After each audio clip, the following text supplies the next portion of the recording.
premier point, c'est sur le moment. Il va y avoir une coïncidence qui va voir se déferler une très grande quantité de textes numériques,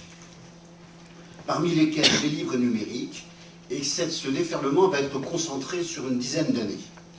La rétroconversion, la numérisation des flux d'éditeurs, l'essor de ce qu'on appelle l'expressivisme du web, le nombre de titres éditoriaux de l'édition classique, il va y avoir quelque chose comme une sorte de surproduction textuelle qui va se présenter, qui va inévitablement poser des problèmes à la lecture, quel que soit le ou les modèles économiques et le ou les dispositifs techniques. Cette seule dimension quantitative va bouleverser notre environnement de lecture en quelques années. Nous ne savons pas d'ailleurs s'il s'agit d'un passage, bon ou mauvais, ou d'une transition, ou carrément d'un nouvel ordre des textes, un nouvel ordre quantitatif. Il y aurait beaucoup plus de textes et beaucoup plus de livres à lire dans les années à venir. Alors, s'agissant précisément de cet ordre des textes,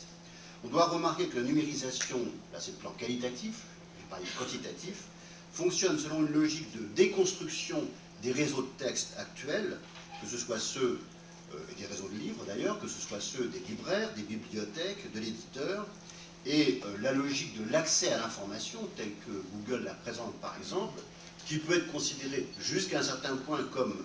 pratiquement suffisante s'agissant du web, et clairement insuffisante dans le cas des livres. Alors pourquoi rapprocher ces deux points, explosion quantitative et déconstruction des réseaux de textes et de livres qui sont en place? Eh bien parce que le contexte dans lequel va se développer la lecture numérique dans les années à venir